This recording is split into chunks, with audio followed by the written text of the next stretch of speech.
기도와 간구보다 넘치도록 일하실 주님 신뢰합니다. 우리 주님께 감사 영광의 박수 올려드리시겠습니다. 네, 오늘 우리에게 주신 하나님 말씀은 마태복음 24장 6절의 말씀입니다. 마태복음 24장 6절의 말씀, 한 절의 말씀입니다. 여러분 합독하여 하나님 말씀 받도록 하겠습니다. 함께 읽겠습니다. 시작.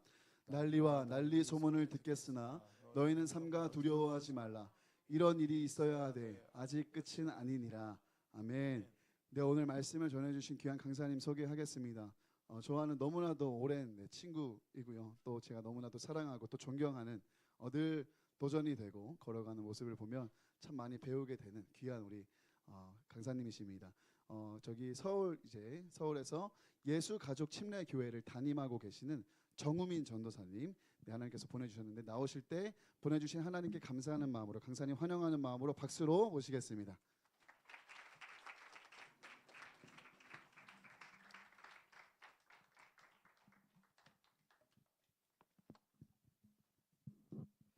네, 기도하겠습니다. 하나님 아버지 감사합니다. 오늘 이 밤에 하나님께서 사랑하시는 청년들과 함께 하나님의 말씀을 나눕니다. 우리 찬양에서 같이 고백했던 것처럼 성령 하나님께서 역사하셔서 우리 닫힌 눈을 열어주시고 우리 굳어있는 마음을 녹여주시고 우리로 하여금 살아계신 하나님의 음성을 들을 수 있도록 이 시간 초자연적으로 교통하시고 역사하여 주시옵소서. 우리 한 번의 예배를 통해서 하실 수 있는 가장 놀라운 일을 이 시간 가운데 행하여 주옵소서. 감사드리며 예수님의 이름으로 기도드립니다. 아멘. 네, 반갑습니다. 저는 정우민이고요. 그 서울시 강서구 화곡동에서 예수가족 침례교회를 개척해서 지금 사역을 하고 있는 중에 있습니다. 목사님께서 포괄적 차별금지법에 대한 내용들 강의해달라고 이제 요청을 해주셨는데 그 이후에 이제 제가 그 교회 유튜브를 들어가가지고 한번 이렇게 쭉 살펴봤어요. 근데 얼마 전에 이렇게 그 차별금지법 반대 이렇게 일선에서 사역하고 계시는 강사님들 오셔가지고 이미 강의를 이렇게 하셨더라고요. 그래서 제가 뭐 평소에 이제 차별금지법 강의 요청을 받으면 법안을 펴놓고 A부터 Z까지 쭉 강의를 해나가는데 시내가 푸른나무 교회에서는 그 일을 자세히 반복할 필요는 없겠다라고 생각이 들었어요. 그래서 오늘 저한테 주어진 시간이 약 1시간 반 정도인데 초반에 한 30분 정도 차별금지법에 대해서 혹시 모르시는 분들이 있을 수도 있으니까 간략하게 핵심에 대해서 요약을 좀 하고 나머지 1시간 동안은 이 차별금지법을 막기 위해 또는 차별금지법과 싸우기 위해 신자들이 가져야 되는 기본적인 성경적인 토대가 있어요. 좀 그 부분에 대해서 좀 깊이 있게 나누는 시간들을 갖도록 하겠습니다. 먼저 PPT 좀 보면서 이야기를 하겠습니다. 지금 이제 22대 국회가 시작이 됐는데 22대 국회에서는 아직 차별금지법이나 평등법과 같은 법안이 나온 것이 없습니다. 그래서 21대 국회에서 발의했던 법안을 중심으로 좀 이야기를 하고 싶은데 앞에 보시면 이상민 의원이 대표 발의한 평등에 관한 법률안, 줄여서 평등법이라고 우리가 소위 부릅니다. 이상민 의원은 이전에 민주당 의원이었다가 지금은 국민의힘으로 적을 옮긴 걸로 알고 있는데 우리가 이제 차별금지법 내용들을 좀 살펴보도록 하겠습니다. 다음 페이지 좀 보여주세요. 여기 총칙에 보면 목적과 총칙 이렇게 해서 제1조, 2조에 대한 내용이 나오는데 목적을 보면 이렇습니다. 이 법은 모든 영역에 있어서 차별을 금지하고 차별로 인한 피해를 효과적으로 구제하며 차별을 예방하고 실질적 평등을 구현함으로써 인간의 존엄과 평등을 실현함을 목적으로 한다. 여기 반대하시는 분? 여기 반대하면 나쁜 사람입니다. 한번 총칙도 한번 볼게요. 모든 사람은 고용, 재화, 서비스 공급이나 이용, 교육, 공공서비스의 제공, 이용 등 모든 영역에 있어서 정당한 이유 없이 성별, 제가 이제 빨간색으로 밑줄을 그어놨죠. 그리고 밑으로 쭉 내려오시면 성적 지향이라는 말이 나옵니다. 어떠한 사유로도 차별을 받지 아니하고 인간으로서의 존엄과 가치와 평등권을 갖는다. 이렇게 돼 있어요. 문제는 이제 성별을 정의하는 것에서부터 시작이 됩니다. 이미 이제 차별을 금지하는 20개 이상의 법안들, 우리가 개별적 차별금지법이라 그러거든요.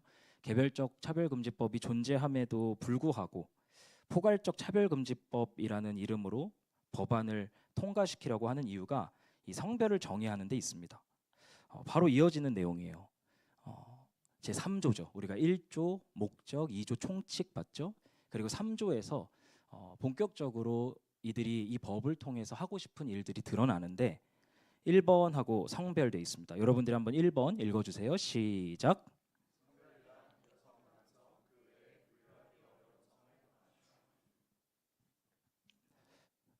여성, 남성 그 외에 분류하기 그 어려운 성이 뭐예요?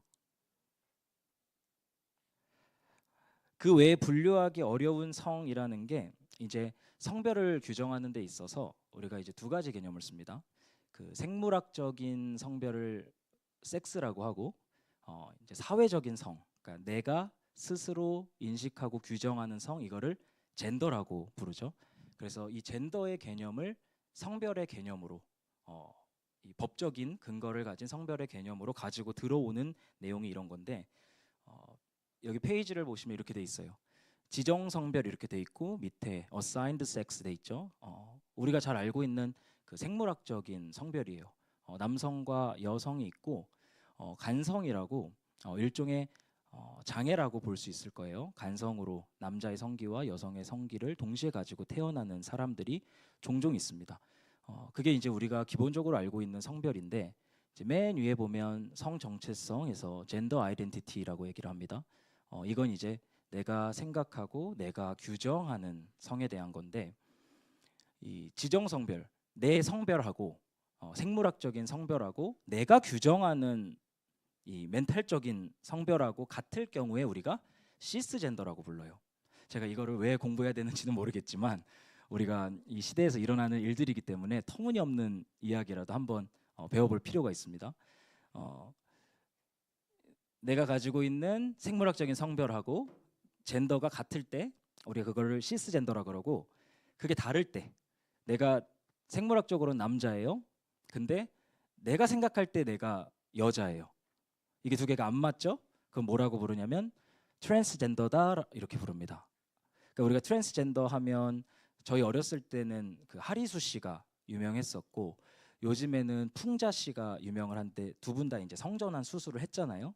그래서 막연하게 성전환 수술을 해야 트랜스젠더다라고 생각하는데 이 엄밀한 의미에서는 성전환 수술을 꼭 해야 트랜스젠더가 되는 건 아니에요. 내가 가진 이 생물학적인 성별하고 젠더가 서로 다를 때 우리가 트랜스젠더다라고 부릅니다. 그럼 그 밑에 그 하위 개념으로 젠더 퀴어라는 게 있어요. 지금 우리가 뭘 하고 있냐면 남성, 여성 그 외에 분류하기 어려운 성에 대한 게 이제 그 법안에 나왔기 때문에 그 외에 분류하기 어려운 성이 뭐가 있지? 그 내용들을 지금 보는 거예요. 내가 생물학적으로 남자예요. 근데 젠더로 여자예요. 그러면 트랜스젠더라고 부르면 되는데 이 젠더의 개념이 남녀로 구분이 안 되는 사람들이 있어요.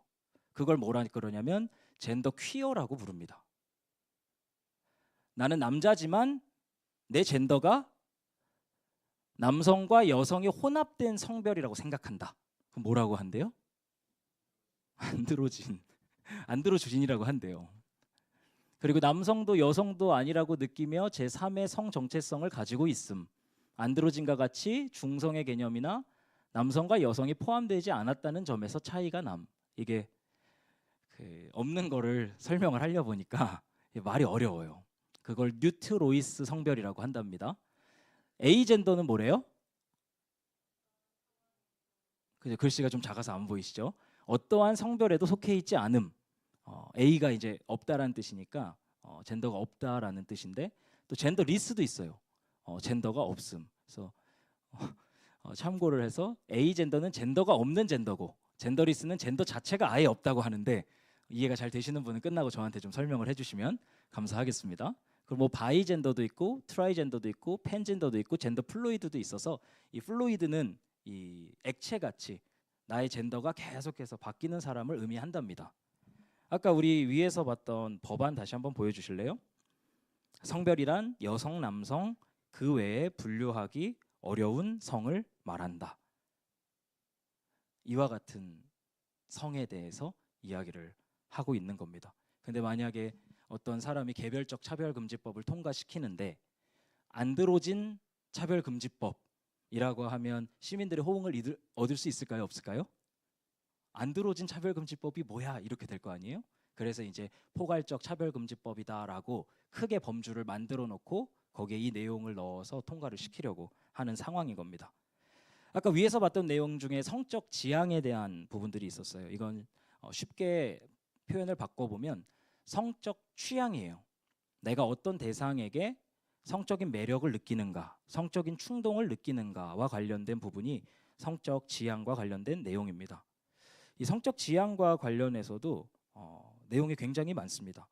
우리가 잘 알고 있는 성적 지향을 보면 호모섹슈얼 들어보셨죠? 동성에게만 성적인 끌림을 경험하는 사람을 호모섹슈얼이라고 한대요. 그리고 뭐 바이섹슈얼 하면 두 가지 이상의 성별의 성적 끌림을 경험하고 뭐 팬도 있고 폴리도 있고 옴니도 있고 MB도 있고 멀티도 있고 모노도 있고 마도 있고 워마도 있고 플렉시블도 있고 플루이드도 있고 제드도 있고 알로도 있고 아코이도 있고 큐피오도 있고 QOE도 있고 프레이도 있고 오토도 있대요. 그리고 다른 성역들도 찾아보니까 상대를 핥히는 것으로 성적 만족을 얻는 아카로필리아도 있대요. 신체 절단 기호증으로 아크로토모필리아도 있대요. 자신의 성관계를 훔쳐보는 제3자의 존재를 상상하는 아그렉소필리아도 있대요. 그만할까요? 이런 게 있대요. 성적 지향이. 우리가 이런 성적인 끌림이 있다. 그러면 성경에서는 그걸 뭐라고 부르죠? 죄라고 불러요. 이것은 성적인 지향, 성적 취향이 아니에요. 우리는 하나님의 말씀에 근거해서 세상을 바라보기 때문에 이건 온갖 종류의 인간의 죄입니다. 사람이라고 하는 존재는 하나님의 말씀을 기준 삼아서 우리의 욕망과 욕구를 제어하는 사람들이에요. 안 되는 건 안 된다고 이야기해줘서 그와 같은 잘못된 욕구와 욕망들을 추구하지 않도록 하는 게 인간다운 겁니다. 그렇지 않으면 우리가 흔히 부르는 것처럼 짐승 같다라고 하는 거예요.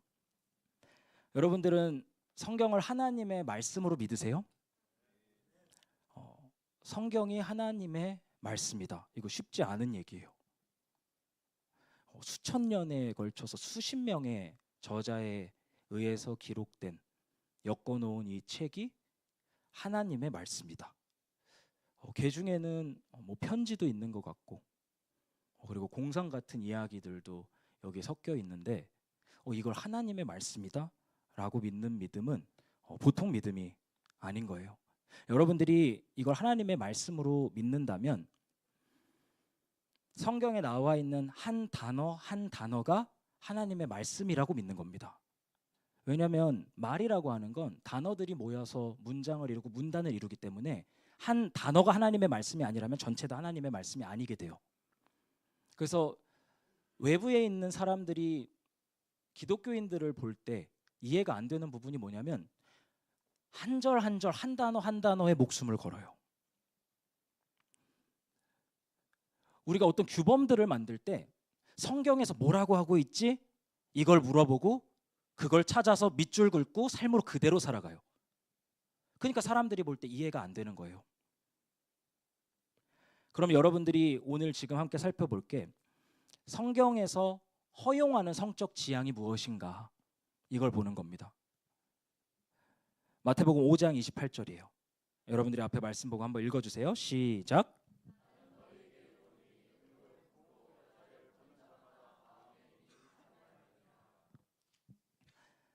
성경은 결혼한 배우자 이외의 이성을 보고 음욕을 품는 것은 곧 간음하고 똑같다라고 정의합니다.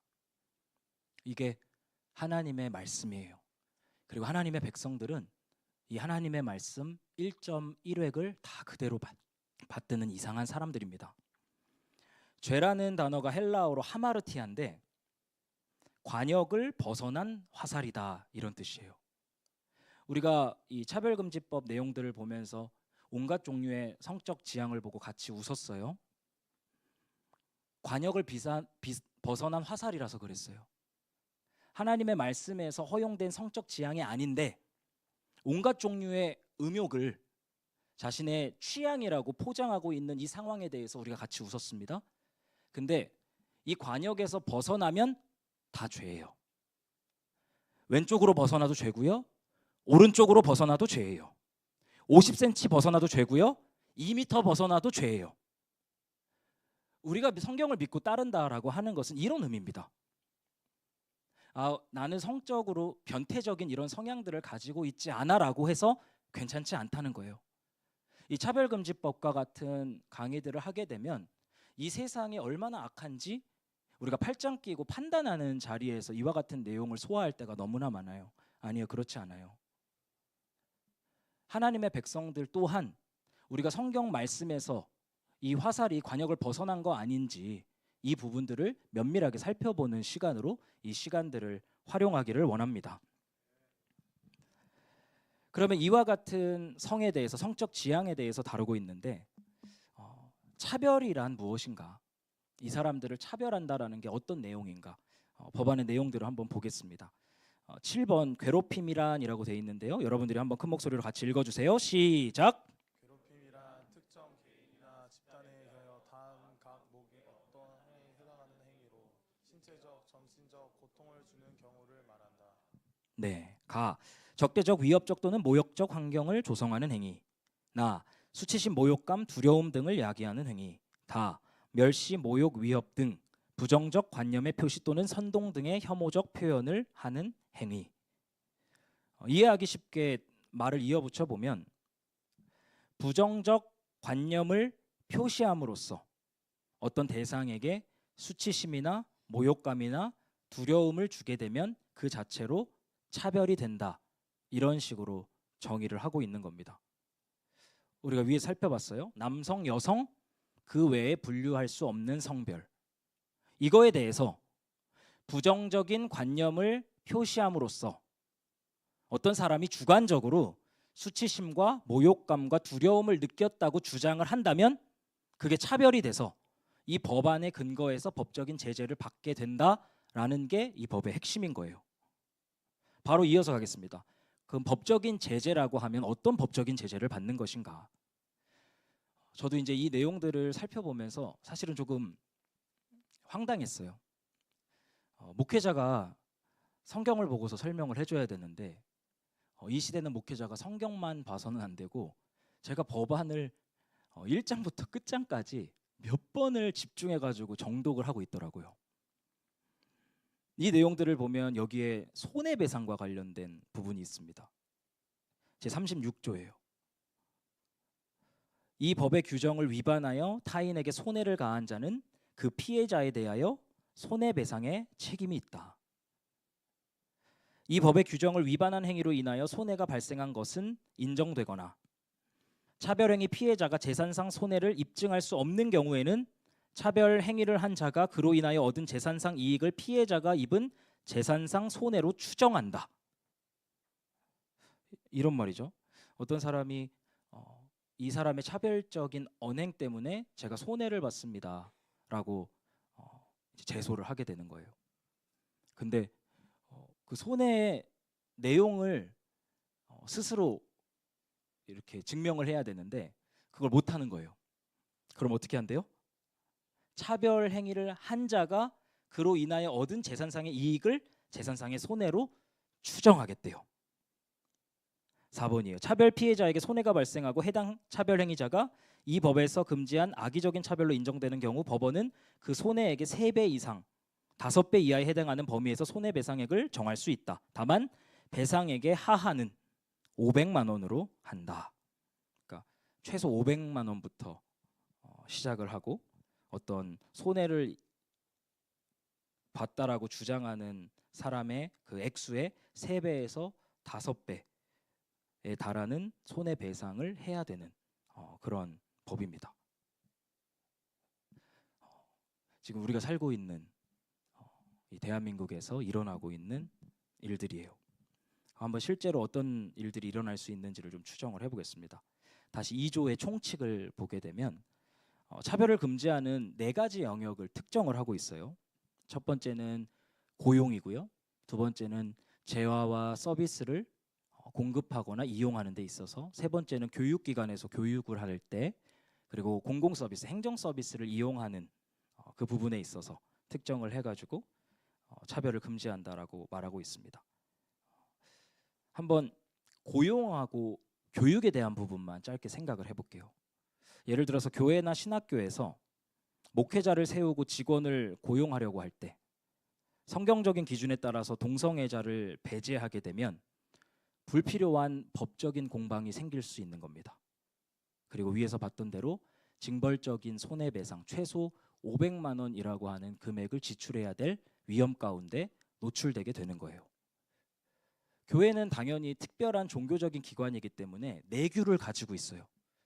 우리는 하나님의 말씀인 성경에 따라서 사람들을 세우기도 하고 사람들을 치리하기도 합니다. 그게 당연한 거예요. 근데 이런 일들을 하게 될 경우에 이와 같은 불필요한 일들이 일어날 수도 있게 된다라는 것입니다. 그럼 미션 스쿨은 어떨까요? 아까 교육기관에 교육이 특정돼 있었죠. 신앙교육이라고 하는 특수 목적을 위해서 설립된 미션 스쿨에서도 성경적인 기준대로 교육을 하지 못하게 되는 거예요. 그리고 반드시 동성애에 대해서 우호적인 교육을 해야 하는 문제에 봉착하게 될 것입니다. 이것이 현재 대한민국 헌법적 가치와 양립할 수 없는 내용이에요. 우리 19조부터 22조 헌법의 내용들을 보면 양심의 자유, 종교의 자유, 표현의 자유에 대한 이야기들이 나열되어 있습니다. 근데 차별금지법이 통과가 된다면 기독교인들이 더 이상 자신의 양심에 따라서, 종교적 신념에 따라서 무언가를 표현할 수 있는 자유가 위축될 수밖에 없다라는 것이죠. 만약 차별금지법이 통과되면 어떤 일들이 일어날까? 그걸 미리 보기처럼 볼 수 있는 한 사건이 있었습니다. 그 여만섭 원장님이라고 아세요? 그 반동성애 진영에서 활동하시는 그 에이즈 환자들을 치료하시는 원장님이신데, 그분이 이제 국민일보에다가 글을 하나 썼습니다. 제목은 동성 성중독자 존 웨인 게이시 33명 소년 연쇄 살인. 그래서 내용을 보면 이 사람의 어떤 삶을 이렇게 추적해 볼 때 이상한 지점이 하나도 없었대요. 인권을 중시하는 민주당의 열렬한 지지자였고 봉사활동 같은 활동에도 앞장서서 했었던 핸섬한 사람이었다. 근데 특이점이라고는 동성애 코드가 있었다. 이걸 이제 하나의 사례로 이제 기사에 썼던 거죠. 그리고 의학적 사실, 심리학적 사실을 뒷받침해요. 프로이트는 동성애를 정상이 아닌 변이라고 봤다. 그래서 동성애의 문제를 아무 문제 없다고 그렇게 생각해서는 안 되고 이 부분에 있어서 상담을 받고 치료를 해야 될 필요가 있다. 이런 얘기를 하시고, 그래서 동성애에 대해서 한국에서도 이와 같은 교육들을 필요로 한다. 이런 글이에요. 이제 이 글을 보고 이제 진중권 작가 있죠. 진중권 작가가 리포스팅을 하면서 이런 글을 써요. 이건 의병이 아니라 질병입니다. 왜냐하면 이 이제 글이 연재될 때 그 제목이 뭐였냐면 하나님의 의병 이렇게 해가지고 글이 연재됐기 때문에 이건 의병이 아니라 질병입니다라고 말하면서 중간에 제가 밑줄 친 부분을 보면 빨리 차별금지법을 제정해 이런 범죄는 바로바로 처벌해야 됩니다. 이렇게 말을 해요. 어떻게 보면 이 진중권 작가는 차별금지법을 통과시키려고 하는 그런 브레인 중에 한 명이죠. 우리가 좀 양보해서 어떤 사람이 볼 때는 여만섭 원장님의 글이 그 논리적 구조로 봤을 때 조금 엉성하고 과격하다고 볼 수도 있을 거예요. 어떤 사례에 대해서 얘기하고 심리학적인 근거에 대해서 이야기하고 그거를 깊게 연결시켜서 하나의 글로 만드는 이와 같은 논리 구조가 이게 조금 논리적인 빈틈이 있고 좀 과격한 연결이 아니야? 이렇게 생각할 수도 있을 것 같아요. 근데 그렇다고 해서 이걸 차별금지법을 제정해 범죄 행위로 바로바로 처벌해야 하는 문제, 이렇게 접근하는 것은 또 다른 이야기입니다. 이건 신학적 의견일 수도 있고 의학적 의견일 수도 있거든요. 어떤 사람이 자신의 신학적인 견해를 피력하거나 의학적인 견해를 피력한다고 해서 그로 인해 처벌을 받아야 한다면 이건 이 사회에서 우리가 종교적인 담론들을 펼쳐나가는 데 있어서 굉장한 핸디캡을 갖게 된다는 것을 의미해요. 우리는 학문의 자유를 가지고 신학적인 글도 의학적인 글도 자유롭게 쓸 수 있어야 합니다. 이 자유민주주의라고 하는 이 체제라고 하는 것은 사상의 자유의 시장에서 각자의 담론을 가지고 치열하게 전쟁을 치르는 거예요. 그래서 만약에 염한석 원장님의 글이 논리적으로 엉성하고 과격하다고 생각한다면 그 부분을 꼬집어서 자신의 의견을 피력하고 대중들로 하여금 평가하게 하는 게 이 자유체제 안에서 우리가 살아가는 방식이에요.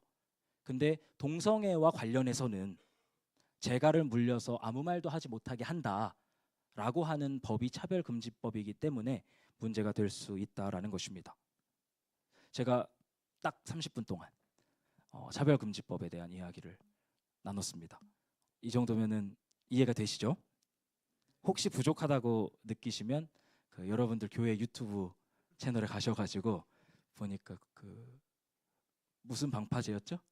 거룩한 방파제, 거기 전문 강사님들이 저보다 더 자세하고 전문적으로 이렇게 강의를 해놓으셨으니까 오늘 돌아가시면서 보시면 될 것 같고, 저는 이제 좀 성경 말씀을 가지고 이와 같은 시대에 신자로서 살아간다라는 것이 어떤 의미인지, 그리고 우리는 어떤 토대 위에서 싸워야 하는지 조금 더 근원적인 이야기들을 나누고 싶습니다. 제가 다른 교회에서 이 차별금지법 강의를 끝내고 돌아가는데 한 청년이 쫓아와서 저한테 질문을 하더라고요. 이런 질문이었어요. 전사님, 성경의 예언대로 세상은 점점 어두워지고 악해질 텐데 우리가 차별금지법을 막고 싸워야 할 필요가 있을까요? 이런 질문이었어요. 어떻게 생각하세요? 저는 이렇게 질문하는 것을 좋아합니다. 이와 같은 질문들에 대해서 생각해보고 답변해보면서 우리 어떤 신학적인 입장들이 공고해질 수 있어요. 그리고 이 신학적인 선명함은 우리의 삶의 헌신을 더욱더 촉발시킵니다. 그래서 많이 질문해보고 많이 답변을 해봐야 하는 거예요. 방금 그 청년이 저에게 했던 질문은 이런 거랑 비슷한 겁니다. 전사님, 하나님께서 전쟁을 일으키시는데 우리가 평화를 위해 싸우고 기도해야 될 필요가 있을까요? 전사님, 하나님께서 에이즈나 코로나 같은 질병을 허락하시는데 우리가 치료약을 개발하거나 치유를 위해 기도를 할 필요가 있을까요? 이것과 같은 질문입니다. 이것은 하나님의 주권적인 사역과 우리에게 명령하신 명령적인 뜻을 구분하는 데 있어서 혼란이 있을 때 이와 같은 질문들이 나올 수 있어요. 하나님은 주권자시고요, 우리는 주권자가 아닙니다. 하나님은 하나님의 일을 하시고요, 우리는 우리에게 명령하신 일들을 해나가는 거예요. 하나님께서 전쟁을 주관하세요. 하지만 우리는 평화를 위해서 싸우고 기도해야 합니다. 그게 우리에게 명령하신 거예요. 하나님께서 코로나와 에이즈와 같은 질병을 주관하시지만 우리는 치료약을 만들고 치유를 위해서 헌신해야 될 거예요. 비슷한 원리로 하나님께서 세상을 어둡게 해가시지만 우리는 세상에 빛이 되기 위해 나아가야 한다는 것입니다. 마태복음 5장 14절 말씀, 여러분들이 큰 목소리로 읽어주세요. 시작. 너희는 세상의 빛이라. 산 위에 세운 마을을 숨길 수 없다. 하나님께서는 신자들에게 어둠을 방관하고 어둠에 순응하면서 살아가라고 명령하지 않으십니다. 오히려 어두운 세상에 빛이 되라고 말씀하셨어요. 여러분들이 착각하면 안 되는 게 교회의 사명이 온 세상을 다 밝히고 모든 나라를 다 하나님의 나라로 만드는 것이 아닙니다. 그것은 우리가 그토록 사모하는 예수님의 재림과 동시에 이루어질 일이에요. 그 전까지 우리의 사명은 어둠에 삼켜지지 않는 빛이 되는 겁니다. 어둠에 흡수되지 않는 빛이 되는 거예요. 하나님께서 이 세상을 어둡게 하시는 사역을 감당하실 때 동시에 교회를 밝히시는 사역도 행하십니다. 그래서 세상은 어둡게 하시고 교회는 밝히시면서 이 땅의 주관자가 누구신지, 진리가 어떤 것인지, 빛이 무엇인지를 드러내는 때가 마지막 때에 하나님께서 행하시는 일이라는 것입니다. 어두운 세상에 빛이 된다라는 것은 어떤 의미인가? 다르게 질문하면 우리는 어떻게 이 어두운 세상을 비추면서 나아갈 것인가? 이렇게 질문할 수 있을 겁니다. 우리는 말과 삶을 통해서 세상에 빛이 됩니다. 뭘 통해서요? 삶으로 뒷받침되지 않는 말은 공허해요. 그리고 말로 표현되지 않는 삶 또한 애매하고 모호한 부분이 있습니다. 그래서 우리에게는 이 두 가지가 다 필요해요. 말도 필요하고요, 삶도 필요합니다. 우리는 구약 시대의 선지자와 같이 하나님의 마음과 말씀을 가지고 이 시대 가운데 선이 무엇이고 악이 무엇인지, 무엇이 옳은 것이고 무엇이 그른 것인지에 대한 분명한 기준을 제시하는 사람들입니다. 여기서 중요한 포인트는 어떤 진영의 사람처럼 보이지 않는 거예요. 이 세상은 좌로도 기울고 좌도 악으로 기울고 우도 악으로 기울어요. 이런 시대 가운데 교회라고 하는 공동체는 이 시대의 마지막 양심으로 존재하는 겁니다. 예를 들어서 어떤 목회자가 한쪽으로 편향된 유튜브 영상을 지속적으로 공유하면서 동시에 선지자적인 목소리를 내려고 한다면 예언자적인 신뢰도는 바닥을 치게 됩니다. 우리는 진영의 사람이 아니에요. 우리는 말씀의 사람이고요, 천국의 사람이고요, 마지막 시대의 양심과 같은 존재입니다. 침례 요한을 한번 생각해 보세요. 침례 요한과 같은 부르심이 마지막 때 교회의 부르심입니다. 어떤 진영에도 속하지 않아요. 잘못된 것은 잘못됐다라고 말할 수 있는 말씀에 기반한 선명한 기준들이 있어야 해요. 이 세상의 흐름에 따라서 좌로 치우쳤다가 우로 치우쳤다가 그 사람들이 만들어가는 그 세상의 패러다임 가운데 흡수돼서 동시에 성경적인 선명하고 맑은 목소리들을 이 세상 가운데 뿌려놓으려고 한다면 그 가운데 모순과 꾸정물들이 낄 수밖에 없다라는 것입니다. 저는 마지막 시대 가운데 여러분들이 진영의 사람처럼 보이지 않기를 바랍니다. 천국의 사람, 말씀의 사람, 하나님의 사람처럼 보일 수 있으면 좋겠어요.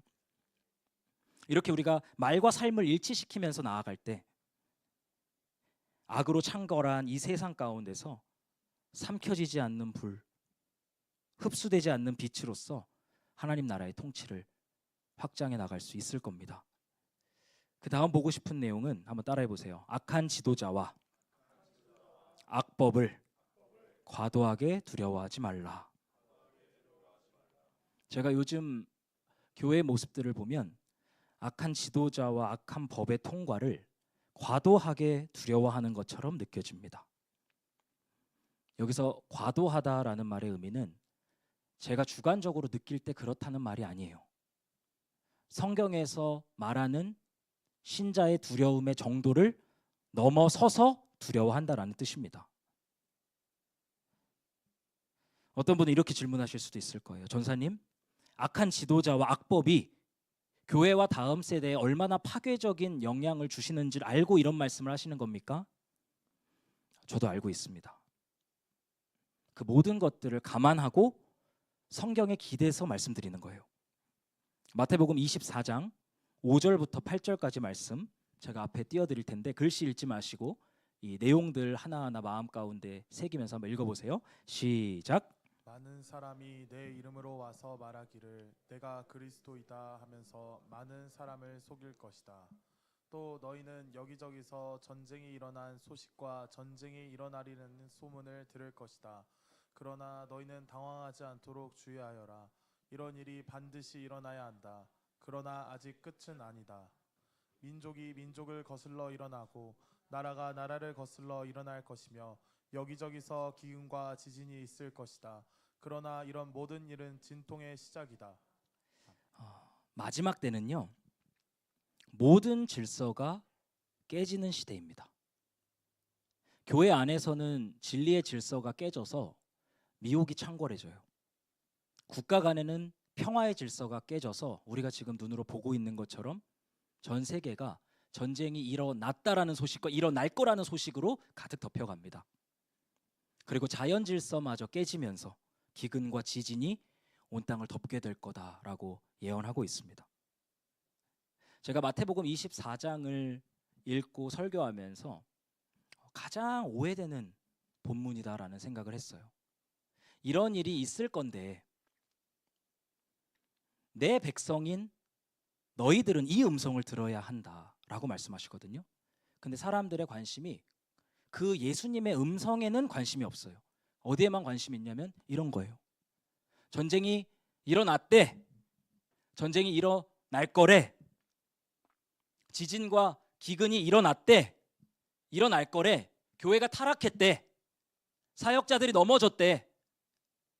말세네, 말세야. 이게 마태복음 24장을 이해하는 성도들의 수준이에요. 여기서 멈춰버려요. 근데 우리가 예수님께서 이 시기 가운데 교회에게 주시는 음성이 딱 있거든요. 그게 몇 절이냐면 6절이에요. 그러나 너희는 당황하지 않도록 주의하여라. 개역개정 성경 보면 그러나 너희는 두려워하지 말아라. 왜요? 그 다음이 근거예요. 우리가 한글 성경에는 왜냐하면이라는 말이 빠져 있지만 영어 성경에는 for라는 단어가 붙어 있습니다. 왜냐하면 이런 일은 반드시 일어나야 되는 일이기 때문이다. 이런 구조예요.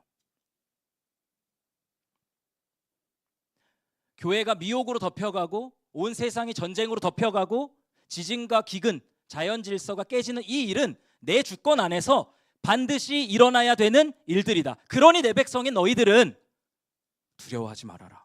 당황하지 않도록 주의하여라. 이거예요.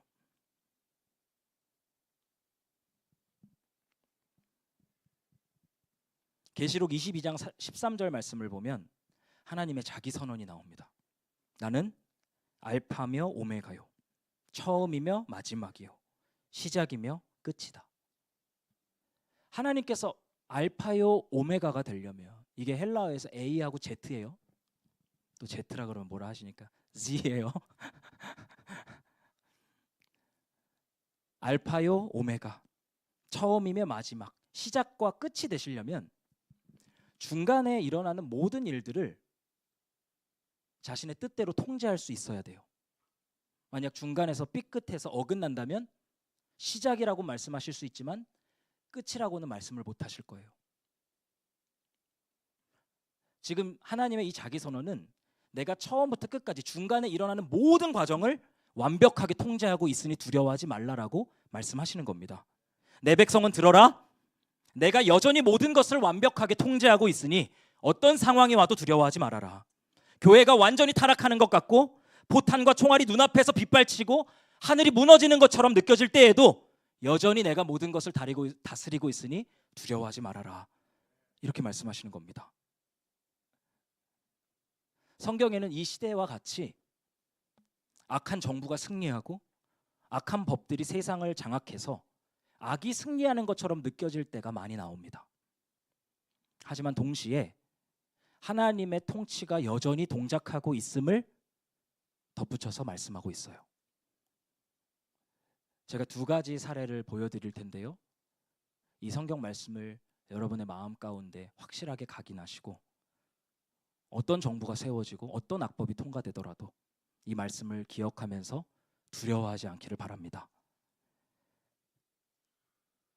마태복음 2장 13절 18절이에요.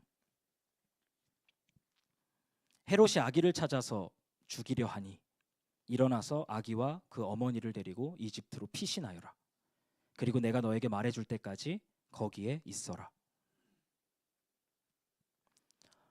이제 헤롯이 베들레헴 주변에 태어난 2세 미만의 아이들을 학살하기로 마음을 먹었습니다. 악한 지도자가 세워졌고요.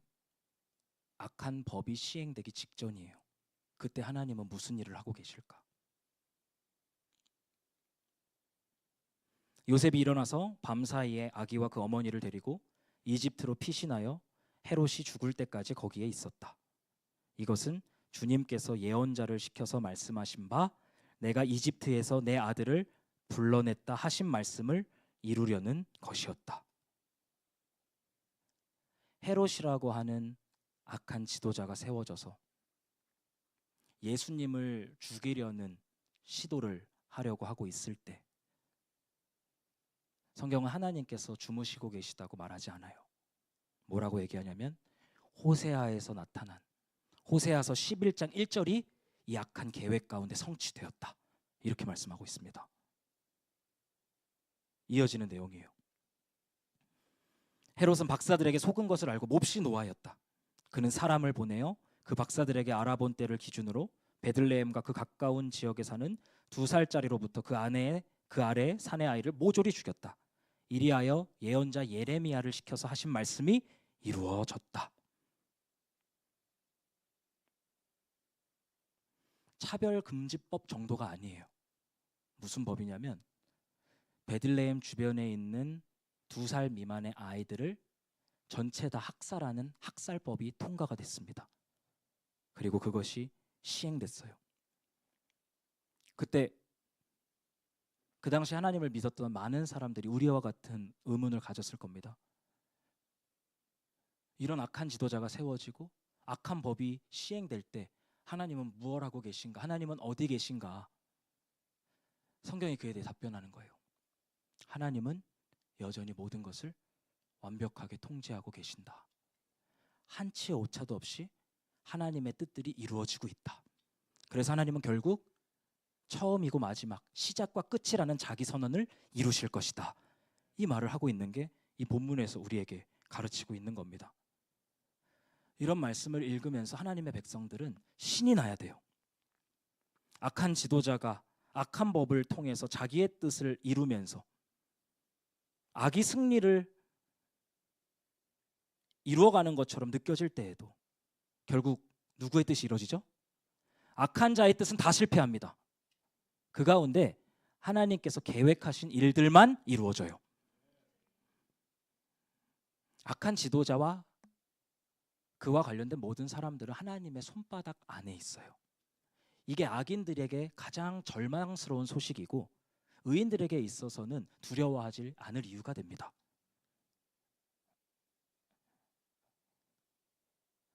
초대교회가 어땠는지 한번 봅시다. 제가 제 성경을 펴고 사도행전을 한 장 한 장 넘기면서 우리 그 인위적으로 나눠놓은 단락들 있잖아요. 그 단락 위에 나와 있는 그 소제목들을 제가 쭉 따왔어요. 4장에 뭐라고 돼 있죠? 읽어주세요. 시작. 요한이 의회 앞에 끌려오다. 5장, 사도들이 박해를 받다. 6장, 스데반이 체포되다. 7장, 스데반의 순교. 8장, 교회가 박해를 받다. 9장, 사울이 피신하다.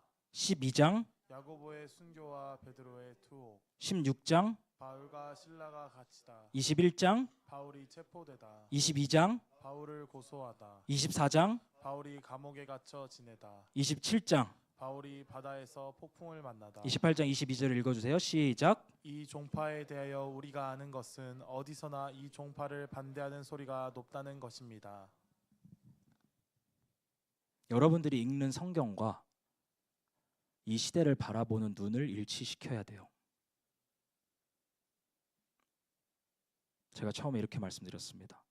요즘 교회들을 보면 악한 지도자와 악한 법의 통과를 과도하게 두려워하고 있는 것 같다. 과도함이라는 게 제가 느낄 때 주관적으로 좀 과하다가 아니라 성경에서 말하고 있는 성도의 두려움의 범위를 넘어서서 두려워하고 있는 것 같다. 이렇게 말씀드렸어요. 왜냐하면 제가 보는 성경에는 이런 내용들이 나오거든요. 베드로와 요한이 끌려오고 사도들이 박해받고 체포되고 순교당하고 피신하고 투옥되고 갇히고 체포되고 고소당하고 감옥에 갇혀 지내고 우리가 아는 것은 어디서나 이 종파를 반대하는 소리가 높다는 것입니다. 이게 제가 읽는 성경에 나와 있는 초대교회의 모습이에요. 근데 우리는 어떤 법적인 권리를 잃게 되는 것을 과도하게 두려워합니다. 우리가 꼭 이 세상을 살아가면서 법적인 권리들을 다 누려야 되나요? 몇 장 몇 절에 써 있죠. 제가 보는 성경에는 없어요. 그러지 못할 거라고 이야기하고 있습니다. 근데 법적인 권리를 조금만 뺏기면 신자로서의 어떤 정체성을 잃어버리고 까무라쳐 버리는 것 같아요. 법적인 것까지 가지 않더라도 누가 나한테 조금만 불친절하게 대하면 그걸 못 견뎌 하는 게 신자들의 모습이에요. 무슨 성경을 읽고 있으며 무슨 싸움을 하고 있으며 무엇을 위해 투쟁을 하고 있는가? 제가 여러분들에게 드리고 싶은 질문입니다. 이와 같은 상황이었지만 초대교회 안에서 하나님 나라가 무서운 속도로 확장됐다라고 이야기합니다. 악한 지도자와 악한 법들이 초대교회의 성도들을 가로막고 그들을 핍박하고 주저앉히려고 했지만 그럼에도 불구하고 하나님 나라는 계속해서 확장해 나갔다라고 성경이 이야기하고 있어요. 사도행전 2장 47절 말씀 읽어주세요. 시작. 그래서 그들은 모든 사람에게서 호감을 샀다. 주님께서는 구원받는 사람을 날마다 더하여 주셨다. 엮어가세요. 아까 위에서 봤던 사도행전에서 나오는 배경하고요, 지금 앞으로 우리가 읽게 된 이 말씀들을 잘 엮어보세요.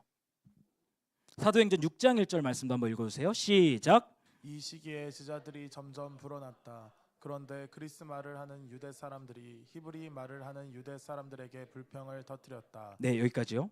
이 시기에 제자들이 점점 불어났다. 6장 7절이에요. 하나님의 말씀이 계속 퍼져나가서 예루살렘에 있는 제자들의 수가 부쩍 늘고 제사장들 가운데서도 이 믿음에 순종하는 사람들이 많았다. 주님의 손이 그들과 함께 하시니 수많은 사람이 믿고 주님께로 돌아왔다. 하나님의 말씀이 점점 더 널리 퍼지고 믿는 사람이 많아졌다. 교회들은 그 믿음이 점점 더 튼튼해지고 그 수가 나날이 늘어갔다.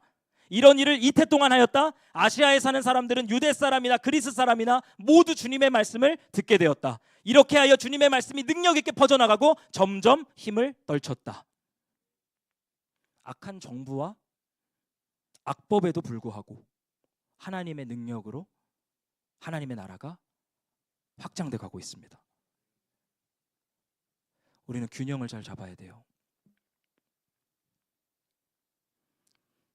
체제와 법은 중요해요. 우리가 대한민국의 시민으로서 살아가는 어떤 질적인 부분들을 체제와 법이 결정할 겁니다. 근데 동시에 잊지 말아야 될 것은 체제와 법으로는 단 한 사람도 구원을 받을 수가 없습니다. 하나님 나라는 체제나 법을 통해서 단 1평도 확장되지 않아요. 예수님 뭐라 말씀하시죠? 내 나라는 이 세상에 속한 것이 아니니라. 만일 내 나라가 이 세상에 속한 것이었다면 천사들로 싸워서 나로 유대에게 넘어지지 않게 하였으리라. 법과 체제가 중요하고 우리가 이 땅에서 살아가는 데 있어서 많은 영향을 주는 것은 사실이지만 하나님 나라는 거기에 속해 있지 않습니다. 로마서 14장 17절이에요. 하나님 나라는 성령 안에 있는 의와 평강과 희락이라. 성령 안에 있다라는 건 초자연적이라는 거예요. 자연적인 컨디션들이 딱 맞아 떨어져서 의와 평강과 희락을 누리는 것이 아니라 초대교회에서 봤던 사도행전의 배경, 그와 같은 어려움과 핍박이 있어도 초자연적인 성령으로부터 시작되는 의와 평강과 희락을 꺾거나 끊을 수가 없다라고 하는 것이 하나님 나라에 대한 증언이에요.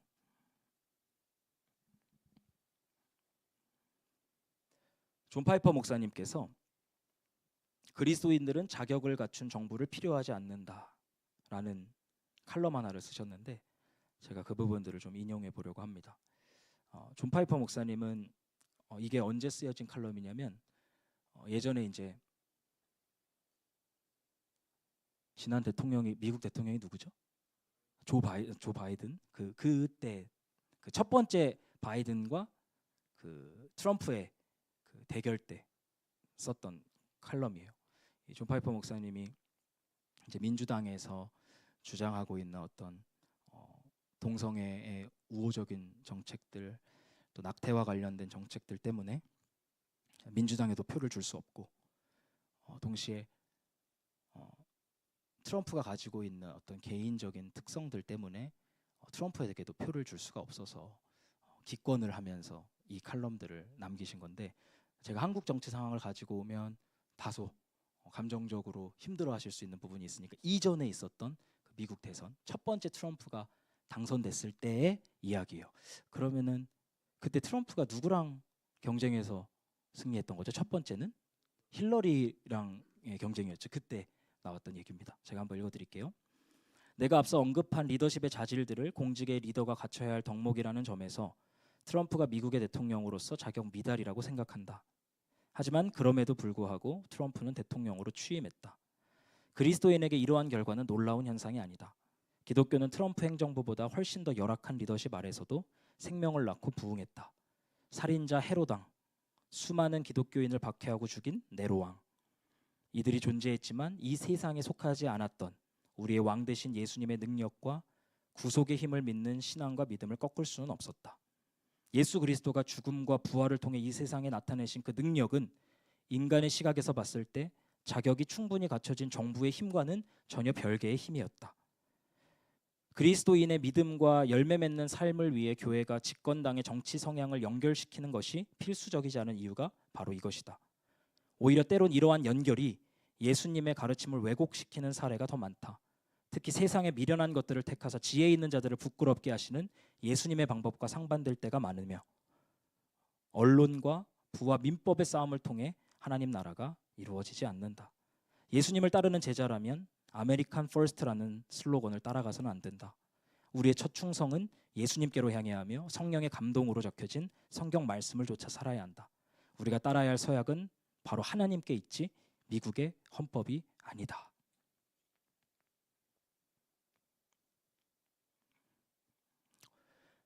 우리가 성령께서 초자연적으로 이뤄가시는 하나님에 대한, 하나님 나라에 대한 능력을 믿지 않으면 자꾸 어디를 의지하게 되냐면 집권당을 의지하게 되고, 의회를 의지하게 되고, 언론을 의지하게 되고, 법과 돈을 의지하게 된다는 거예요.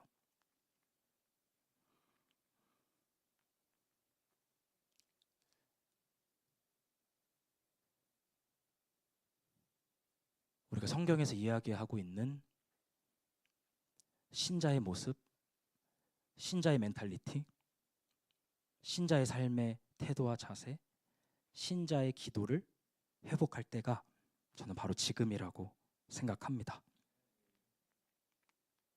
마지막으로 이야기하고 싶은 게, 교회가 반대 그 이상의 무엇인가를 잃어버리고 있다라는 것을 이야기하고 싶습니다.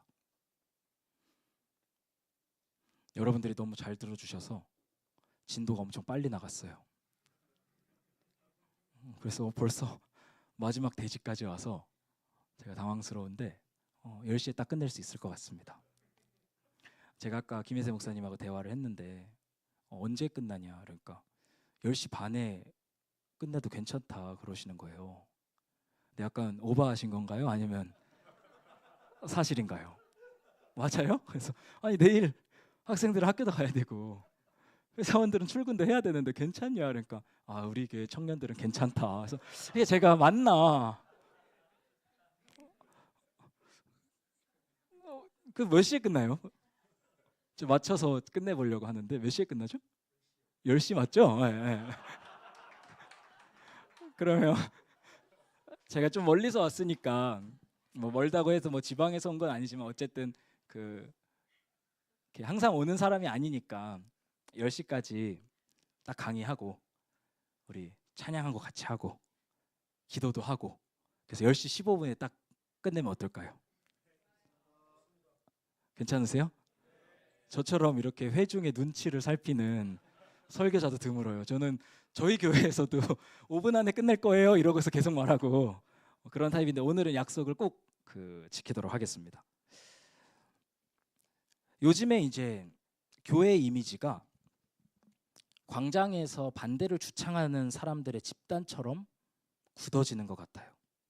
공산주의를 반대하고 동성애를 반대하고 차별금지법을 반대하는 사람들.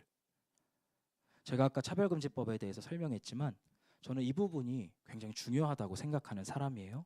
근데 동시에 만약에 세상에서 볼 때 교회가 무엇을 추구하는 집단인지를 아는 것보다 무엇을 반대하는 자들인지를 더 잘 이해하고 있으면 이건 뭔가 좀 잘못되고 있다라는 신호입니다.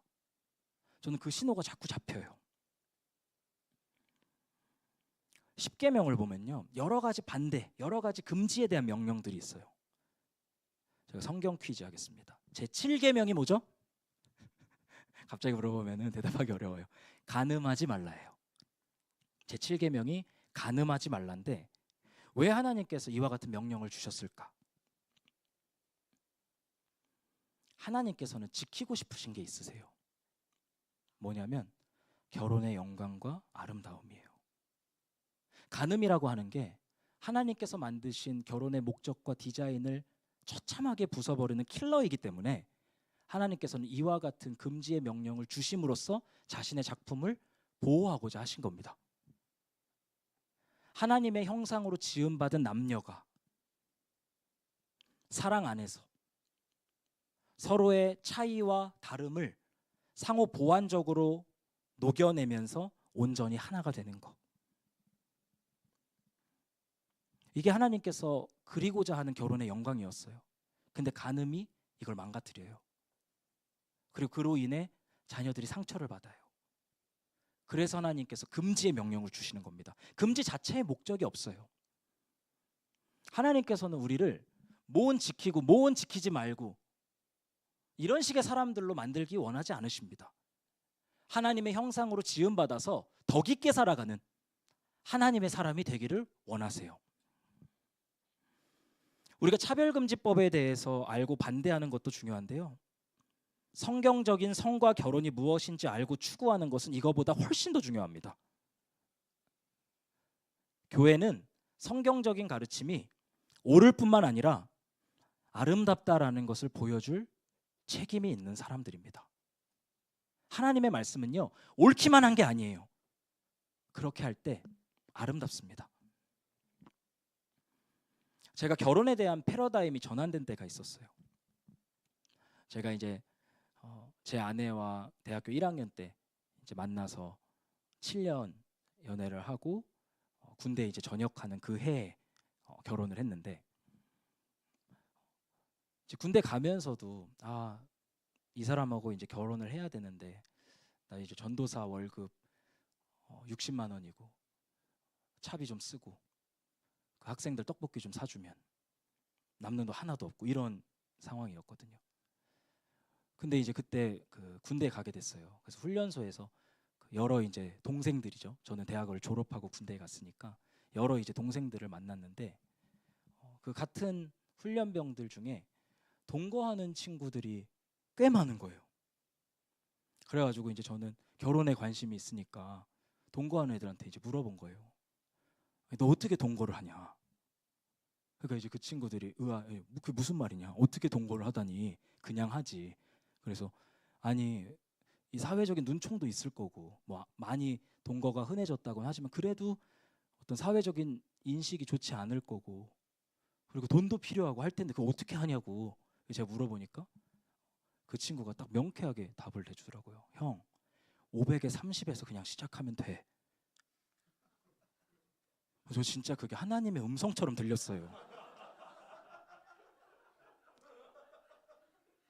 아니 이 죄인 놈들이 죄를 추구하려고 사회적인 평판 무시하고 급진적으로 헌신하고 500에 30에서 바닥에서부터 시작하는 걸 부끄러워하지 않는데, 아니 나는 하나님의 영광을 위해서 결혼을 하고 싶은데 내가 이들보다 못하는구나, 이걸 이제 딱 깨닫고 그 옥이 아니죠. 제가 그 군중서신을 이제 쭉 썼어요. 제 아내한테. 여기 오니까 그 훈련병 동생들이 동거를 하고 있는데 굉장히 급진적이다. 우리도 나가면 그렇게 시작을 하자. 그러고서 이제 제가 이상한 프로포즈를 군대에서 하고 3월 1일에 제가 전역을 했거든요. 그리고 9월 2일에 결혼을 합니다. 어디서 시작했냐면 6개월짜리 단기 오피스텔에서 시작을 해요. 그 친구들이 줬던 그 죄에 대한 열심이 저를 자극했어요. 그래서 동일한 방식으로 6개월짜리 단기 계약 오피스텔에서 결혼 생활을 시작하게 된 거예요.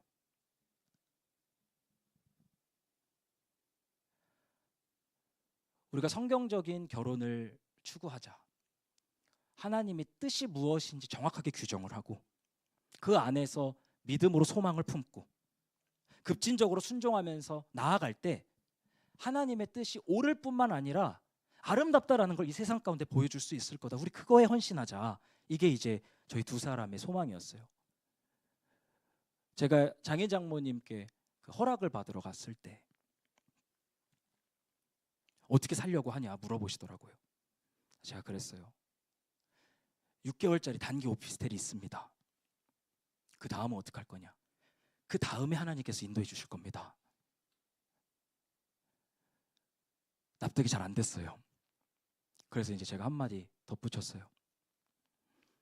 제 주변에 크리스찬 청년들이 제가 어떻게 결혼을 추구하는지를 다 보고 있습니다. 저는 여기서 하나님 뜻대로 소박하게 결혼하는 사람들의 모습을 그려나가고 싶습니다. 허락해 주시면 그렇게 살아가겠습니다. 저희 장모님의 한숨 소리가 아직도 기억이 나요. 믿는 분들이셨기 때문에 그렇게 해라. 그게 이제 제가 장희 장모님에게 가서 그 허락을 받았을 때 있었던 일이에요. 그리고 이 문화를 지금 저희 교회 안에서 만들어 가려고 함께하고 있습니다. 저희 교회 안에는 4가정이 있는데 교회 안에서 만나서 결혼한 가정이 2가정이 있어요. 그리고 성경에서 결혼을 어떻게 규정하는지 그거에 대해서 같이 공부하고 동일한 방식으로 결혼을 추구하도록 돕고 있습니다. 제가 두 사람의 결혼식 장면을 잠깐 보여드릴 텐데 여러분들이 우리가 무엇을 반대하는지를 넘어서 무엇을 추구해야 하는 사람들인가, 하나님의 말씀대로 하는 게 옳을 뿐만 아니라 아름답다라고 하는 게 어떤 의미인가, 이 영상을 통해서 느끼실 수 있으면 좋겠습니다. 같이 한번 보겠습니다.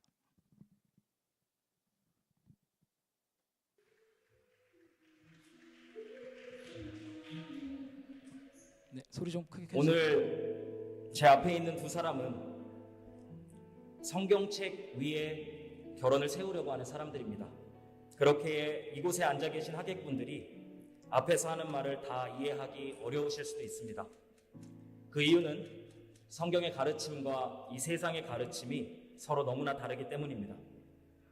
제 주례사의 성격은 이들이 이어 서약하게 될 내용의 이해를 미리 돕는 데 있습니다. 저는 먼저 결혼에 대한 성경의 핵심 가르침을 4가지로 요약해서 나누겠습니다. 첫 번째, 결혼은 인간이 만든 제도가 아니라 하나님께서 만드신 제도입니다. 창세기 2장 24절에는 하나님께서 결혼을 정의하시는 말씀이 나옵니다. 이러므로 남자가 그 부모를 떠나 그의 아내와 합하여 둘이 한 몸을 이룰지로다. 한 남자와 한 여자가 언약을 통해 둘이 아닌 하나가 되는 것, 이것이 성경이 말하는 결혼의 정의입니다. 결혼의 정의는 시대, 문화, 개인의 선호의 변화에 따라 바뀔 수가 없습니다. 그렇기에 이 시대에서 주장하는 것처럼 한 남자와 한 남자, 한 여자와 한 여자의 결합을 결혼이라 부를 수 없는 것입니다. 두 번째로, 이 땅의 결혼은 천상의 결혼을 나타내고 반영합니다. 성경은 결혼으로 시작해서 결혼으로 끝이 나는 책입니다. 성경의 첫 번째 책인 창세기에는 아담과 하와의 결혼식이 시작되고, 성경의 마지막 책인 요한계시록에는 예수님과 교회의 결혼식으로 끝이 납니다. 그리고 이 최초의 결혼식과 마지막 결혼식 사이의 상관관계에 대해 성경은 이렇게 말합니다. 그러므로 사람이 부모를 떠나 그의 아내와 합하여 그 둘이 한 육체가 될지니 이 비밀이 크도다. 나는 그리스도와 교회에 대하여 말하노라. 사도 바울은 아담과 하와로부터 시작된 이 땅의 결혼이 인류 역사 마지막에 있을 예수님과 교회의 결혼을 예표한다고 말합니다. 즉 오늘 김주 형제와 공은영 자매의 결혼은 훨씬 더 크고 위대하고 장엄한 결혼을 나타내기 위해 존재한다라는 말입니다. 이것이 역사 가운데 감춰져 있었던 결혼의 큰 신비이자 비밀인 것입니다. 셋째로, 남편은 가정의 머리이며 아내는 돕는 배필입니다. 성경은 남편이 가정의 머리로서 이끌고 아내는 돕는 배필로서 순종해야 한다고 가르칩니다. 이 시대는 머리됨과 순종이 유기적으로 동작하여 그려내는 아름다움을 상실해버렸습니다. 유교 문화와 이슬람 문화의 영향 등으로 머리됨은 강압적인 것으로, 순종은 굴종적인 것으로만 여기게 된 것입니다. 그러나 성경의 머리됨과 순종은 그렇지 않습니다. 남편의 머리됨이란 굴림, 통제, 폭군감 같은 단어와 어울리지 않습니다. 남편의 머리됨은 예수님을 본받는 것입니다. 예수님은 당신의 교회를 위해 십자가에서 자신의 목숨을 버리셨습니다. 그리고 당신의 교회를 사랑하시되 끝까지 사랑하셨습니다. 남편에게는 사랑과 희생의 정신으로 가정을 이끌고 보호하고 부양해야 할 의무가 있습니다.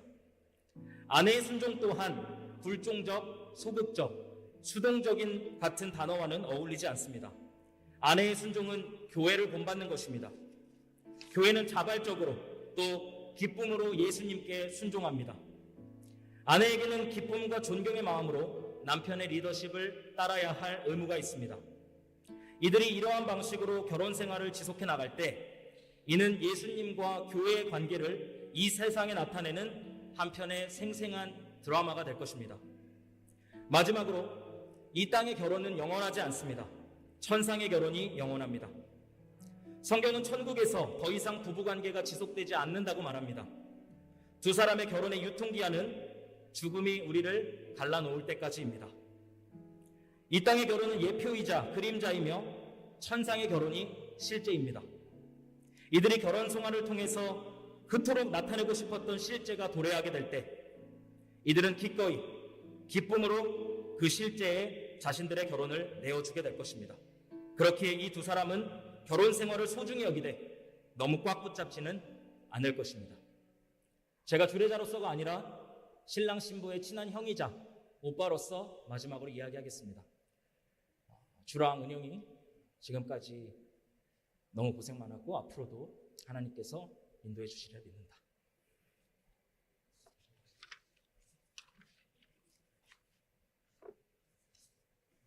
다음으로 살아계신 하나님과 가족과 친지들을 증인 삼아 신랑 신부의 혼인 서약이 있겠습니다. 먼저 신랑 김주 형제의 혼인 서약이 있겠습니다. 제가 오늘 신부 은영이와 결혼을 하는 이유는 예수님과 교회의 보이지 않는 영원한 관계를 우리의 결혼을 통해 이 땅 위에 나타내기 위함입니다. 저는 예수님께서 교회를 사랑하신 것처럼 아내 은영이를 목숨 다해 사랑하겠습니다. 저는 남편의 머리됨과 아내의 순종이 성경적일 뿐만 아니라 우리 서로에게 또 미래의 자녀들에게 가장 아름다운 그림이라고 믿습니다. 저는 남편의 머리됨을 굴림, 통제, 폭군과 같은 단어와 연결시키지 않겠습니다. 저는 남편의 머리됨이라는 단어를 오직 사랑과 섬김의 왕이신 예수님과 연결시키겠습니다. 저는 말씀과 기도에 꾸준히 정진하여 은영이를 영적으로 보호하고 영적 필요를 채우기 위해 힘쓰겠습니다. 저는 가정의 생계를 책임져야 하는 주된 의무가 남편에게 있다고 믿으며 성실하게 일하겠습니다. 저는 가정에 어려운 일, 위험한 일이 생길 때면 아내에게 미루지 않고 남자답게 용기를 내어 문제와 직면하겠습니다. 우리는 기쁠 때나 슬플 때나 상황이 좋을 때나 좋지 않을 때나 돈이 있을 때나 없을 때나 젊고 아름다울 때나 늙고 병들 때나 죽음이 우리를 갈라놓을 때까지 결혼 관계를 지속할 것입니다. 부부 사이의 친밀함부터 소중한 자녀들까지 결혼 관계 안에서 누릴 수 있는 모든 축복들을 마치 붙들고 있지 않는 것처럼 살짝만 붙들겠습니다. 그리고 때가 되면 영원한 천상의 결혼 관계에 일시적인 우리의 결혼 관계를 내어주겠습니다. 제가 오늘 신랑 김주와 결혼을 하는 이유는 예수님과 교회에 보이지 않는 영원한 관계를 우리의 결혼을 통해 이 땅 위에 나타내기 위함입니다. 저는 교회가 예수님께 순종하듯이 남편 주에게 기쁨으로 순종하겠습니다. 저는 남편의 머리됨과 아내의 순종이 성경적일 뿐만 아니라 우리 서로에게 또 미래의 자녀들에게 가장 아름다운 그림이라고 믿습니다. 저는 아내의 순종을 불종적, 소극적, 수동적과 같은 단어와 연결시키지 않겠습니다. 저는 아내의 순종이라는 단어를 예수님에 대한 교회의 순종과 연결시키겠습니다. 저는 남편의 리더십을 존중하고 지지하며 남편이 가정을 잘 이끌어갈 수 있도록 돕는 배필의 역할에 충실하겠습니다. 저는 말씀과 기도에 꾸준히 정진하여 위기의 순간이 오거나 서로의 의견이 맞지 않을 때에도 지혜롭게 말하도록 노력하겠습니다. 저는 세월의 풍파 속에 사라지는 외적인 아름다움보다 영원토록 사라지지 않는 내면의 아름다움을 추구하겠습니다. 우리는 기쁠 때나 슬플 때나 상황이 좋을 때나 좋지 않을 때나 돈이 있을 때나 없을 때나 젊고 아름다울 때나 늙고 병들 때나 죽음이 우리를 갈라놓을 때까지 결혼 관계를 지속할 것입니다. 부부 사이의 친밀함부터 소중한 자녀들까지 결혼 관계 안에서 누릴 수 있는 모든 축복들을 마치 붙들고 있지 않는 것처럼 살짝만 붙들겠습니다. 그리고 때가 되면 영원한 천상의 결혼 관계에 일시적인 우리의 결혼 관계를 내어주겠습니다. 네, 금요일 박수 부탁드리겠습니다.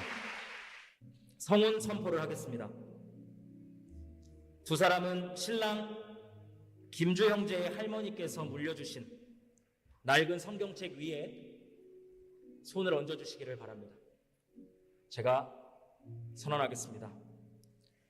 신랑 김주 형제와 신부 공은영 자매가 하나님의 주권적 섭리 가운데 결혼 언약을 통해 둘이 아닌 하나가 되었음을 선언합니다. 그런즉 이제 둘이 아니요 한 몸이니 하나님이 짝지어 주신 것을 사람이 나누지 못할 것입니다. 기도하겠습니다. 네, 여기까지 보겠습니다. 제가 그 군대에서 받았던 그 도전을 시작으로 해서 성경적이고 소박한 결혼식으로 하나님께 영광 돌리는 가정들을 세워나가자. 그리고 저희 교회는 작은 교회지만 그 안에서 이와 같은 문화들이 뿌리를 내리고 있는 중이에요. 그리고 여러분들에게도 이와 같은 문화에 동참할 것을 호소하려고 제가 이 자리 가운데 왔습니다. 위에서 제가 언급했던 것처럼 우리가 무언가를 반대한다면, 무언가와 싸운다면 지키고 싶고 추구하고 싶은 영광스러운 무언가가 또 있어야 합니다.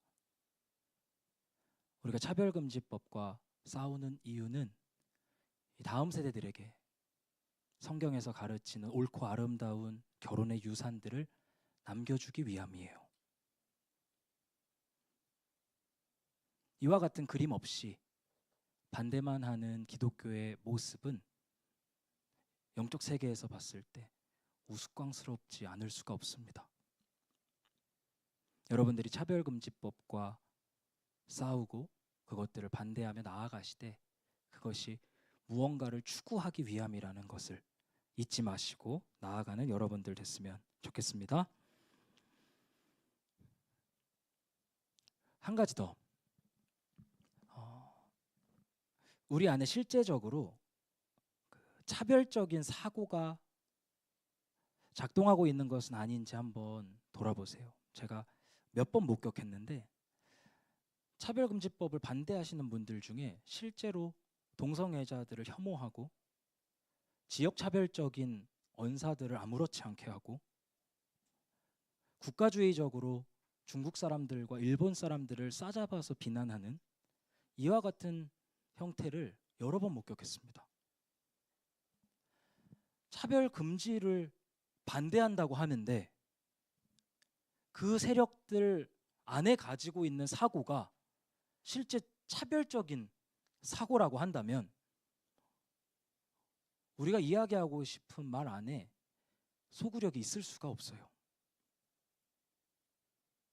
여러분 절대로 동성애자들을 혐오하지 마세요.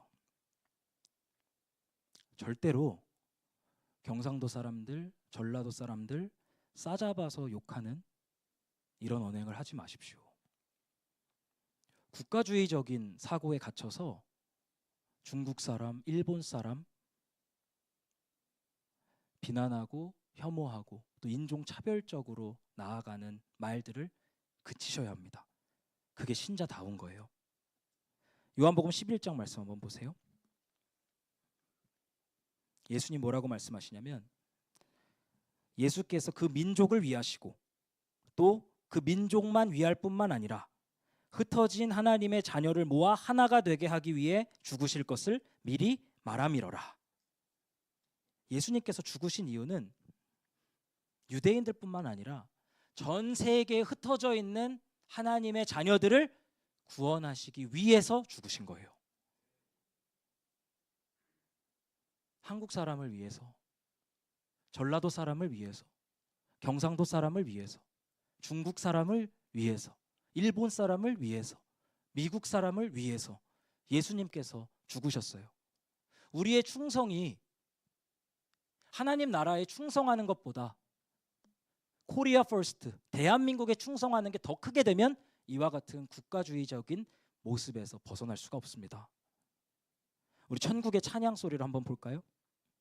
각 나라와 족속과 백성과 방언에서 아무도 능히 셀 수 없는 큰 무리가 나와 흰옷을 입고 손에 종려가지를 들고 보좌 앞에서 어린 양 앞에 서서 큰 소리로 외쳐 이르되 구원하심이 보좌에 앉으신 우리 하나님과 어린 양에게 있도다 하니. 이 천국에는 전라도 사람도 있을 거고요, 경상도 사람도 있을 거예요. 중국 사람도, 북한 사람도, 일본 사람도, 미국 사람도, 몽골 사람도 다 있을 겁니다.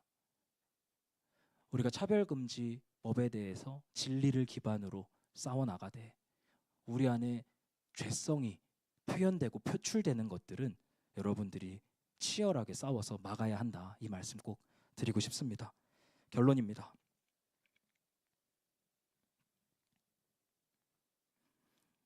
차별금지법이 통과되지 않도록 우리는 각자의 역할을 다 하면서 나아가야 될 겁니다.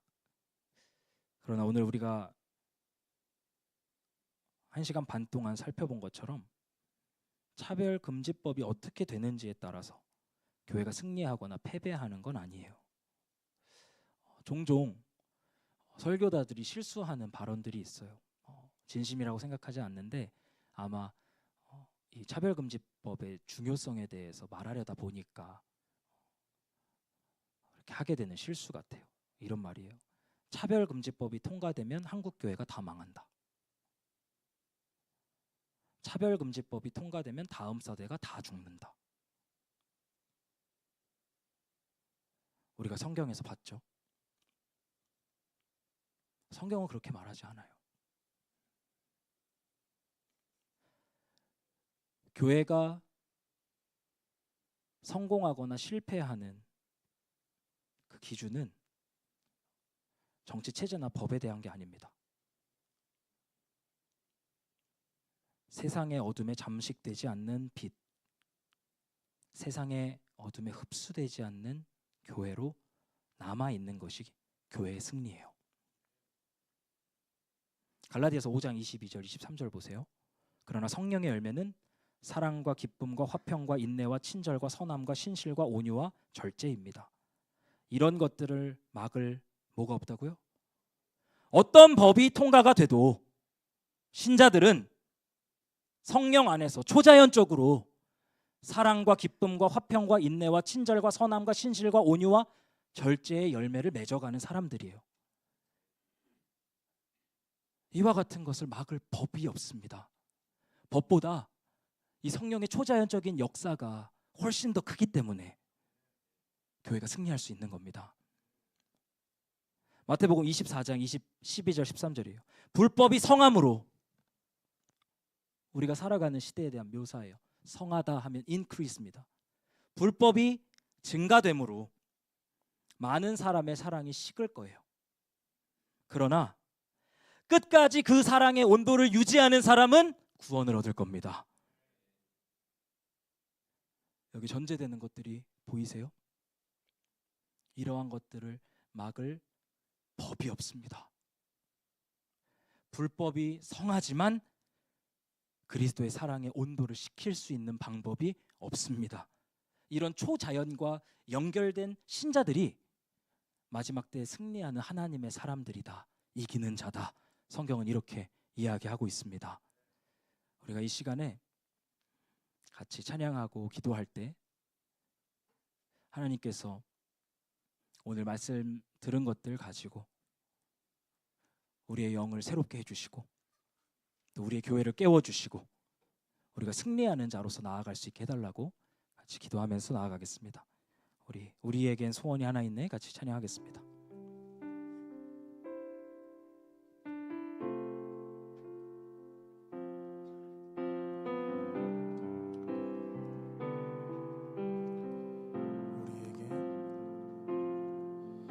우리에겐 소원이 하나 있네. 주님 다시 오실 그날까지 우리 가슴에 새긴 주의 십자가 사랑 나의 교회를 사랑케 하네. 주의 교회를 향한 우리 마음 희생과 포기와 가난과 고난 하물며 죽음조차 우릴 막을 수 없네. 우리 교회는 이 땅의 희망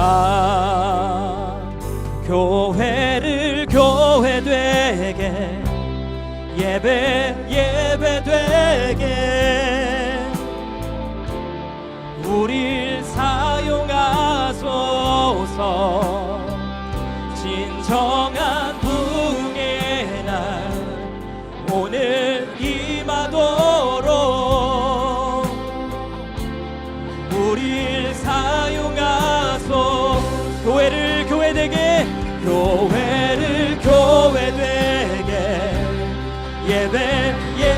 예배되게 우릴 사용하소서.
우리 이 시간에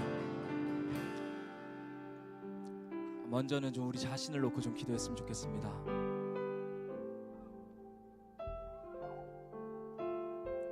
여러분 안에 과도한 두려움의 영역이 있습니까?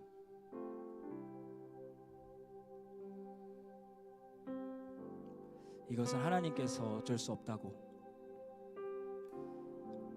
하나님께서도 통제하지 못하신다고, 여러분의 두려움이 경계를 넘어간 부분들이 있다면 우리가 이 시간 가운데 회개했으면 좋겠습니다. 국가의 지도자가 바뀌고 악법들이 통과되는 이 시대 가운데의 두려움,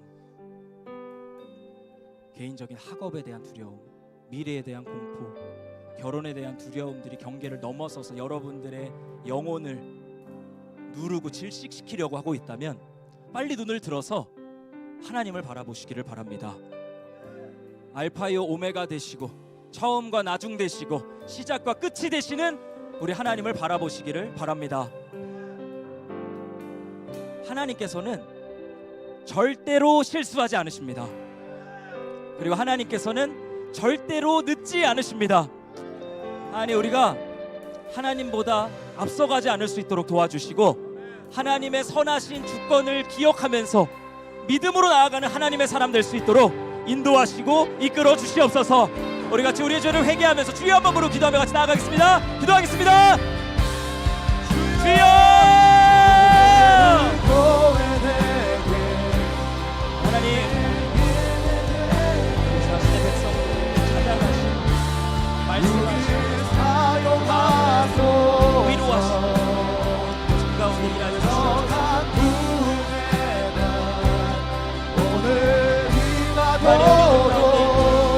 과도한 두려움의 영역들, 진짜답지 않은 모습들, 온전치 않는 우리의 마음들을 용서해 주시옵소서.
저한테 있어가지고 시냇가 푸른나무교회 청년들은 되게 특별한 존재처럼 느껴져요.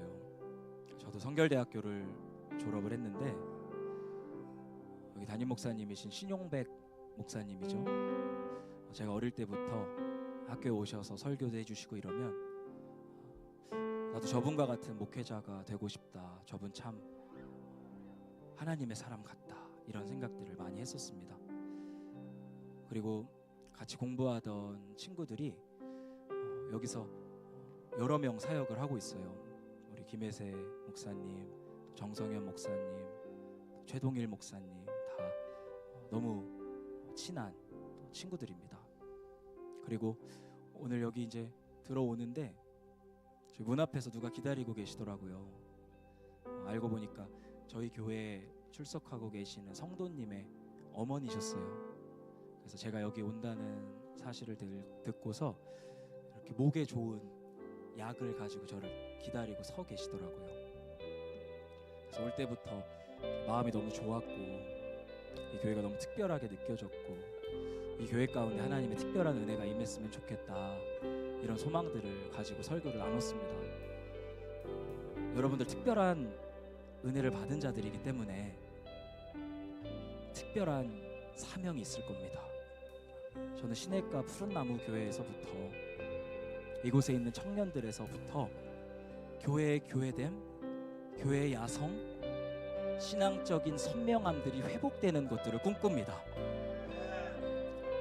하나님, 이곳에 있는 신학과 푸른나무 교회 청년들, 이 세상의 어떠한 변화 가운데서도 두려워하지 않는 청년들 될 수 있도록 도와주시옵소서.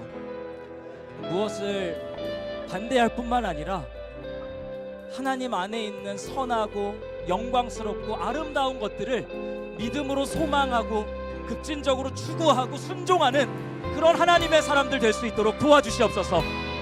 이곳에서부터 한국교회를 새롭게 하는 영적이고 신령한 문화들이 시작될 수 있도록 이것 가운데 하나님의 영으로 함께하여 주시옵소서.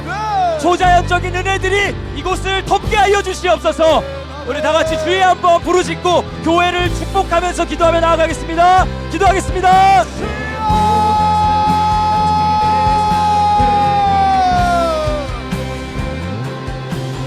나의 마음이 아버지의 마음 알아.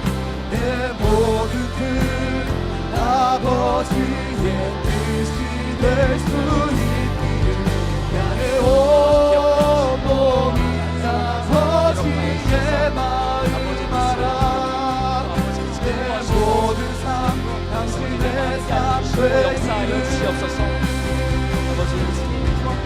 내 마음이 아버지의 마음 영적인 변화들이 일어날 수 있도록 도와주시고 한 사람 한 사람들의 마음을 바꿔주시고 변화시켜주시고 아버지께 인도해 주시기를 원합니다. 주님 역사하여 주시옵소서. 주님 역사해 주십시오. 주님 역사해 주십시오. 주님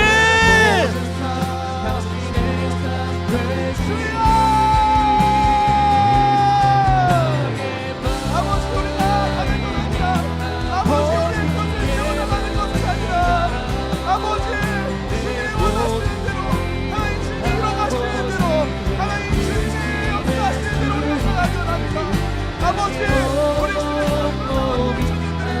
아버지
사랑하는 청년들, 우리 마지막으로 기도하겠습니다. 오늘 귀한 우리 강사 전도사님 통하여서 하나님 말씀하여 주신 것처럼 하나님, 우리가 이제는 반대하고 차별금지법에 두려워서 그것만 연연하는 것이 아니라 우리가 무엇을 추구하고 무엇을 지키는지를 보여주는 교회가 되게 하여 주옵소서. 하나님, 이 땅에 교회가 소망입니다. 교회는 지지 않습니다. 교회는 승리합니다.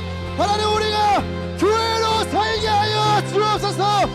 교회가 일어나 교회가 살게 하여 주옵소서. 우리 주님의 이름 부르고 자유롭게 기도하다 돌아가겠습니다.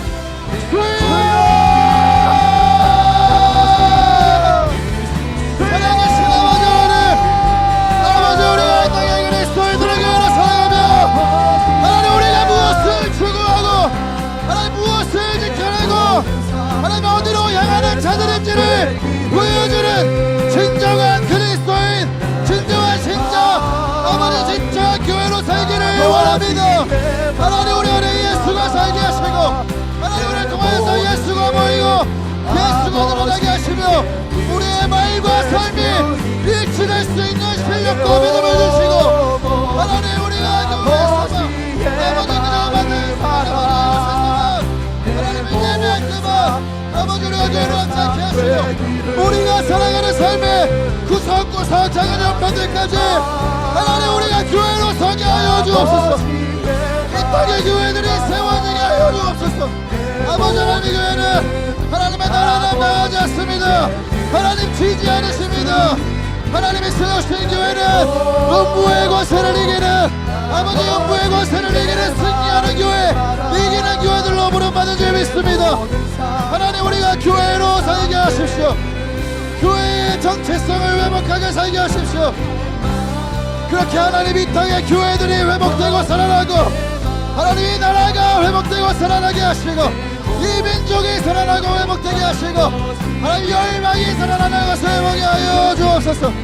아버지, 우리를 부르시는 그 작은 구석구석 작은 순간순간 구체적인 자리에서 하나님, 가정에서 학교에서 직장에서 모든 관계를 속에서 교회로 살게 하여 주옵소서. 하나님, 모든 것은 질서 안에 있을 때 가장 아름다운 줄 믿습니다. 땅이 온돌하고 공허하고 해가 깊은 위에 있다 할지라도 하나님의 여기 수면위를 운행하사 천지를 창조하셨던 것처럼 주님, 혼돈하고 공허하고 해가 깊은 가운데 있는 우리의 심령과 세상을 하나님의 영이 품어주사 교회로 살게 하시고 일으켜주시고 주님, 오늘도 우리 가운데 새롭게 창조하시는, 새롭게 일으키시는 하나님의 교회들로 서게 하여 주옵소서. 서게 하여 주옵소서. 세상에 아버지, 우리가 무엇을 추구하는지를 보게 하여 주시고 교회로 살아가는 우리가 무엇을 쫓아가는지를 선명하게 볼 수 있도록 하나님, 우리가 진짜 그리스도인, 진짜 교회로 살기를 원합니다. 교회가 소망입니다. 교회가 이 땅의 소망입니다. 교회가 하나님, 세상을, 이 어두운 세상을 밝힐 수 있는 빛, 이 무너져가는 세상을 건져낼 수 있는 빛, 하나님, 교회밖에 없습니다. 교회로 서게 하소서. 교회로 서게 하소서. 교회는 생명이니, 교회는 진짜 예수를 보여주고 예수를 쫓아가고 예수를 쫓아가고 하나님의 전능하신 하나님만 진노하는 하나님의 세워지게 하여 주옵소서. 정한 구원의 자 오늘 임하도록.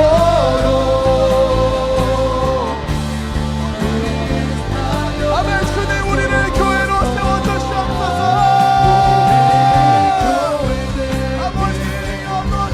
하나님의 말씀을 생각하시 여기며 한절한절 하나님의 말씀에 믿음으로 순종하고 반응하며 한 절을 그냥 넘기지 않고 살아내는 교회로, 하나님의 교회로 생명다해 하나님 사랑하고 순전하게 주를 쫓고 하나님 말씀이라며 생명을 걸고 상수하고 순종하는 이 땅의 진정한 그리스도인으로 우리가 서게 하여 주옵소서. 가난하고 공허하고 그가 미 깊음 위에 있다 할지라도 하나님의 여기 있으면 이를 운행하실 때 하나님 생명이 되고 소망이 넘쳐나는 줄 믿습니다. 하나님이 얻으시니 혼돈하고 공허함이 가득하고 절망스러운 것들이 보인다 할지라도 하나님이 일하고 계신 하나님, 하나님의 일을 하나님이 하십니다. 하나님 우리를 품고 계신 아버지 하나님의 하나님을 세도록 하시고 하나님의 주권을 믿고 주님을 온전히 신뢰함으로 교회가 부르신 바를 이기는 교회로의 정체성을 갖고 살게 하여 주옵소서.